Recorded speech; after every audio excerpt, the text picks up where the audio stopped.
একটি বিস্ময়কর ফায়সালা। দুই ব্যক্তি পাশাপাশি হাঁটছে, উভয়ই একে অপরের সফর সঙ্গী। দীর্ঘক্ষণ চলতে চলতে সীমাহীন ক্লান্ত হয়ে পড়েছে, খিদেও পেয়েছে প্রচুর।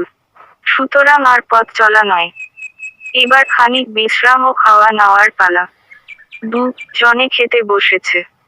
প্লেটে মোট 8খানা রুটি, 5টি একজনের, 3টি অপরজনের। এখনই তারা খাওয়া শুরু করবে। এমন সময় পাশের পথ দিয়ে হেঁটে যাচ্ছিল তাদের পরিচিত আরেকজন। সৌজন্যের খাতিরে তাকেও ডেকে খানায় শরিক করল। 3জনে মিলে 8টি রুটি খেল। তৃতীয় ব্যক্তি তাদের শুকরিয়া আদায় করল। অতঃপর বিদায়ের প্রাক্কালে পকেট থেকে 8টি টাকা বের করে দুজনের সামনে রেখে বলল, আপনাদের দুজনের ভাগ থেকে যে রুটি আমি খেয়েছি, তার বিনিময়ে এই টাকা কয়টি দিলাম, আপনারা তা ভাগাভাগি করে নিবেন। এই বলে সে চলে গেল। এবার তারা প্রাপ্য টাকা বন্টন করতে বসল। 5 রুটিওয়ালা আগেই ভাগ ঠিক করে বলল, ভাই ভাগ তো অতি সহজ, আমার রুটি ছিল 5টি, তাই আমি পাবো 5 টাকা।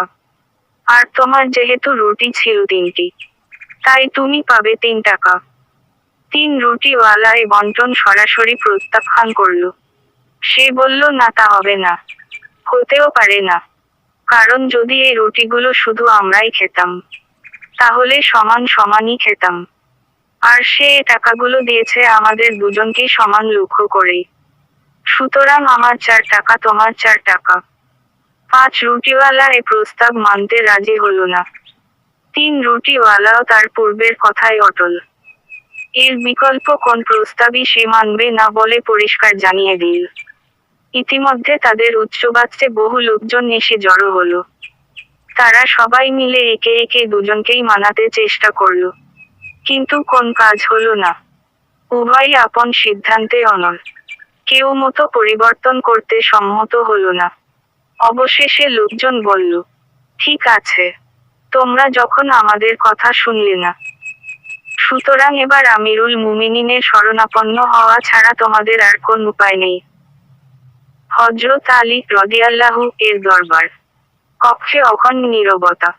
বিচারের আসন অলংকৃত করে আছেন স্বয়ং খলিফাতুল মুসলিমিন। তার চেহারায় গাম্ভীর্যতার সুস্পষ্ট ছাপ। রুটিওয়ালারা দুজন দুদিকে উপবিষ্ট। এক পর্যায়ে বিচার প্রার্থীরা নিজ নিজ বক্তব্য পেশ করল। সবকিছু শুনে হযরত আলী রাদিয়াল্লাহু খানিক ভাবলেন। তারপর 3 রুটিওয়ালাকে লক্ষ্য করে বললেন, তোমার সঙ্গী তোমাকে 3 টাকা দিতে চায়, তুমি তাই নিয়ে নাও। এতেই তোমার জিত, এতেই তোমার মঙ্গল, কারণ তোমার তুলনায় তার রুটি ছিল বেশি। খলিফার কথা শুনে 3 রুটিওয়ালা ভীষণ ক্ষেপে উঠল। সেই গোসা ভরে বলল, হুজুর, 3 টাকা নিলে তো আগেই নিতে পারতাম। আপনার দরবারে এসে আমার লাভটা হলো কি? এরকম হলে তো আপনার পর্যন্ত আসার প্রয়োজন ছিল না। যা হোক, আমি আপনার নিকট অন্য কিছু চাই না, চাই শুধু আপনার ইনসাফি ফায়সালা। তার কথায় হযরত আলী রাদিয়াল্লাহু রেগে না গিয়ে নম্রস্বরে বললেন, ভাই, এবার তুমি সুন্দর কথা বলেছ। পূর্বে আমি আপোষের কথা বলেছিলাম, এবার যখন তুমি ইনসাফি বিচার প্রার্থনা করেছ তাহলে শুন। এই বলে তিনি একটু থেমে আবার শুরু করলেন।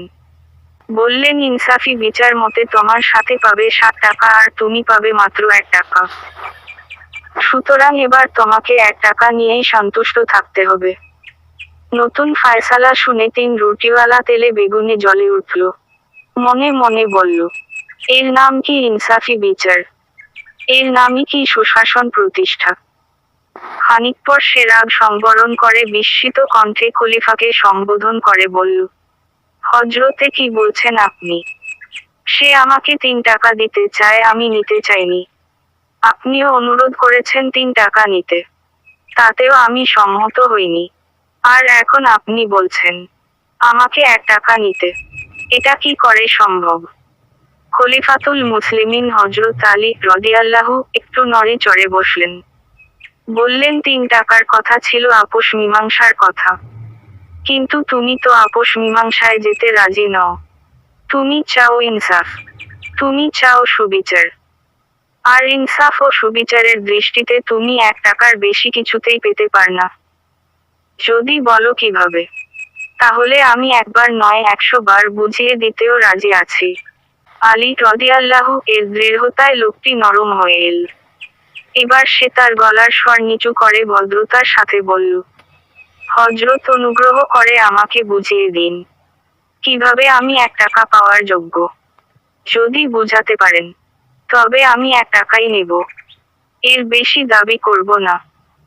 হযরত আলী রাদিয়াল্লাহু আপন ফায়সালার বিশ্লেষণ করতে গিয়ে বললেন, সর্বমোট রুটি ছিল 8টি। খেয়েছ তোমরা 3 জন। প্রত্যেকটি রুটি ভাগ করলে তাতে মোট 24 টুকরো রুটি হয়। তোমার রুটি ছিল 3টি। 3 রুটির প্রত্যেকটির 3 ভাগ করলে টুকরো হয় মোট 9টি।